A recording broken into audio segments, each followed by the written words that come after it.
সিয়েটতো আমাৰ ভাল অফাৰ চলি থাকে। সিয়েট আপোনালোকে যিকোনো টায়াৰ, এইটো টায়াৰ আপোনাৰ 1150 12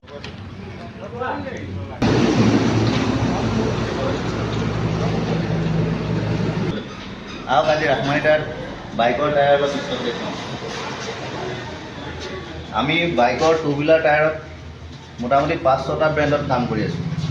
আপোনাৰ এপলো, সিয়েট, বিকেটি, জেকে, তাৰপিছত মেক্সিছ, তেনেকুৱা আমাৰ 6টামান ব্ৰেণ্ডত কাম কৰি আছোঁ। তাৰে গোটেইখিনি টায়াৰ সদায় ষ্টকতে থাকে আমাৰ ওচৰত।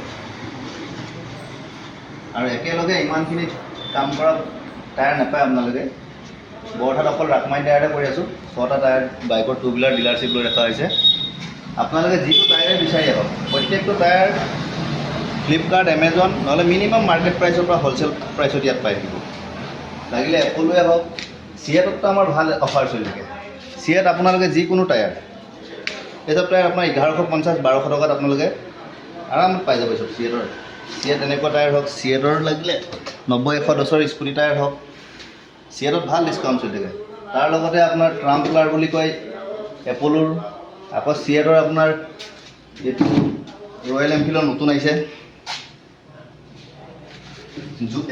এক্স জুম বুলি কয়। এইটো নতুনকৈ আহিছে ৰয়েল এনফিল্ডৰ কাৰণে। খুব ভাল টায়াৰটো সিয়েটে বনাইছে। সেইটো খুব বেছি দামৰ নহয়, হিচাপতে আহিছে, হ'লচেল প্ৰাইচত পাই দিব। আপোনাৰ KTM-ৰ হওক, 220 এভেঞ্জাৰ বা FZ, হিমালয়ান, সকলো টায়াৰ বাইকৰ টু হুইলাৰ টায়াৰ ৰাখমানি টায়াৰ ষ্টকত পাব হ'লচেল প্ৰাইচত। আপোনালোক লাগিলে আহিব বৰঠাৰ ৰাখমানি টায়াৰ। ধন্যবাদ।